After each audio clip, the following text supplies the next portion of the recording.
그들과 조약을 맺은 후 사흘이 지나서야 그들이 이웃에서 자기들 중에 거주하는 자들이라 함을 들으니라. 이스라엘 자손이 행군하여 셋째 날에 그들의 여러 성읍들에 이르렀으니 그들의 성읍들은 기브온과 그비라 브에롯과 기레 여아림이라. 그러나 회중 족장들이 이스라엘의 하나님 여호와로 그들에게 맹세했기 때문에 이스라엘 자손이 그들을 치지 못한지라. 그러므로 회중이 다 족장들을 원망하니 모든 족장이 온 회중에게 이르되 우리가 이스라엘의 하나님 여호와로 그들에게 맹세하였은즉 이제 그들을 건드리지 못하리라. 우리가 그들에게 맹세한 맹약으로 말미암아 진노가 우리에게 임할까 하노니 이렇게 행하여 그들을 살리리라 하고 무리에게 이르되 그들을 살리라 하니 족장들이 그들에게 이른대로 그들이 온 회중을 위하여 나무를 패며 물을 깃는 자가 되었더라.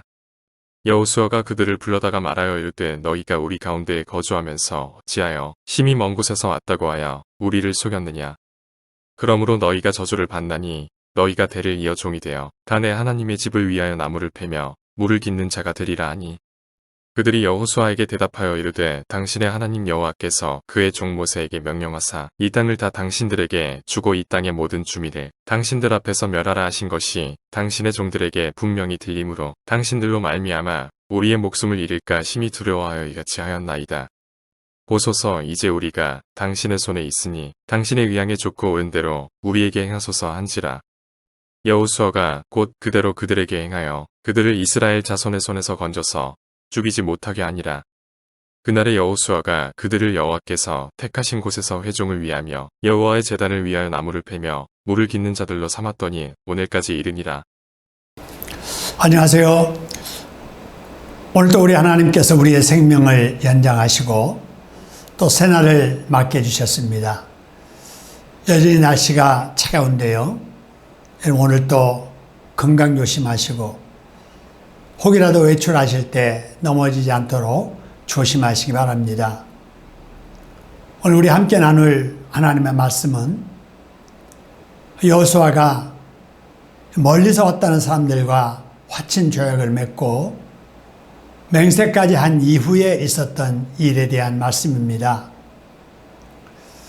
16절 말씀인데요. 그들과 조약을 맺은 후 사흘이 지나서야 그들이 이웃에서 자기들 중에 거주하는 자들이라 함을 듣게 됩니다. 속은 거지요. 그들이 먼 나라에서 왔다고 했지만 그들은 먼 나라에서 온 사람이 아니라 이웃 사람들이었습니다. 이스라엘의 지도자 여호수아가 기브온 사람들의 꾀에 속은 것입니다. 이러자 여호수아는 백성들 앞에 창피한 일이었습니다.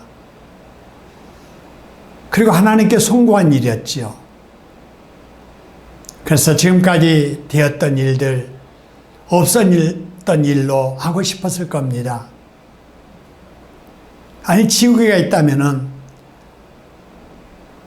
그동안에 있었던 일들 다 없던 일로 지우고 싶었을 것이고 화가 난 여호수아 가서 보복하고도 싶었을 겁니다.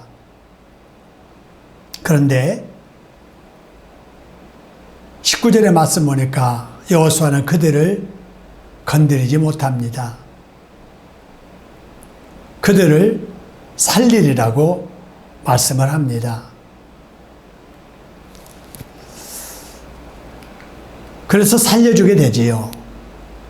왜냐하면 19절 말씀 보니까 우리가 이스라엘의 하나님 여호와로 그들에게 맹세했기 때문이다. 우리가 하나님의 이름을 두고 맹세를 했는데 속은 우리가 잘못한 거지. 하나님의 이름으로 맹세한 그것을 파기할 수 없다. 그들에게 가서 아크로 보복할 수 없다. 이렇게 말합니다. 그래서 여호수아가 백성들에게 말하기를 그들이 우리에게 잘못은 했지만 여호와로 화친하는 맹세를 했으므로 죽이지는 말라고 이렇게 말하게 되지요. 오늘 이것을 통해서 우리가 깨닫는 것은 우리 주변에 우리를 속이려고 하는 사람들이 많이 있다는 거예요. 우리가 예수 믿고 하나님을 믿는 사람들이기 때문에 하나님을 믿는 믿음을 두고 우리를 속이려 하는 사람들이 있습니다. 그렇기 때문에 우리는 악한 꾀를 가지고 우리를 속이려고 하는 자들에게 속지 않도록 조심을 해야 되겠지요. 그리고 어떤 약속을 할 때는 신중하게 해야 합니다. 그리고 일단 약속을 했으면 그 약속을 지켜야지요. 한 약속을 지키기 위해서 때로는 후회스러운 일도 있고 자존심이 상하는 일이 후에 발생한다 할지라도 약속은 약속대로 지켜야 됩니다. 왜냐?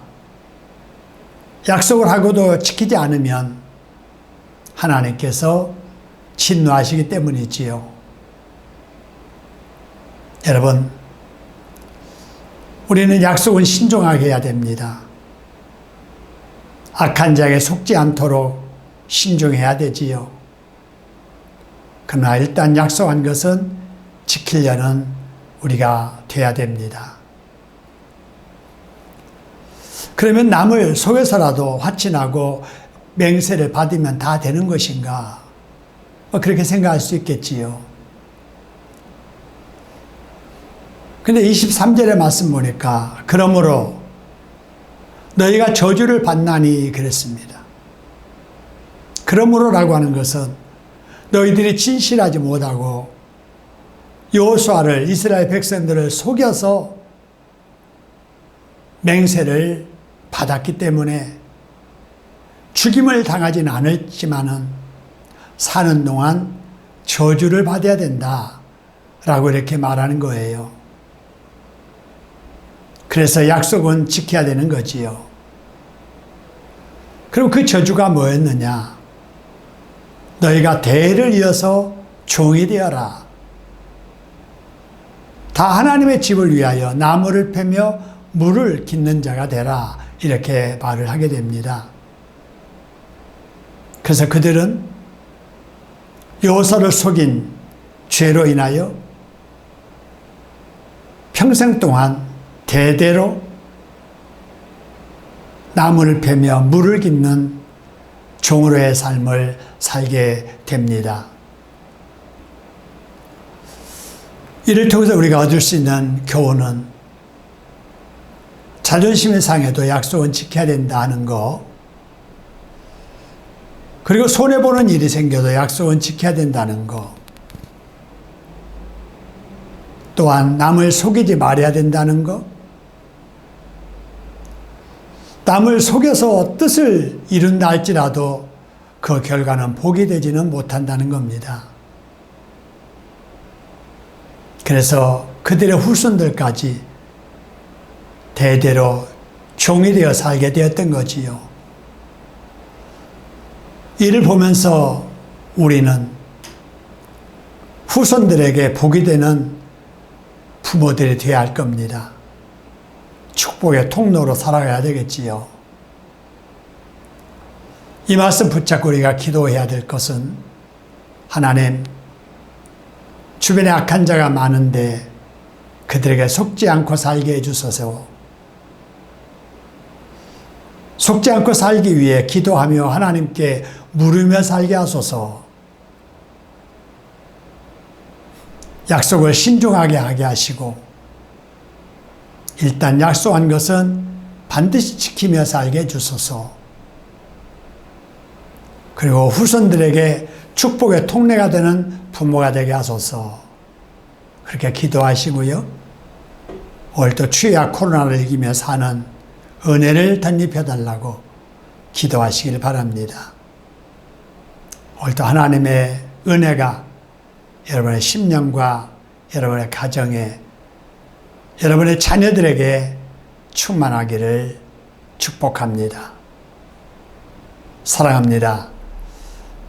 우리 함께 기도드리지요.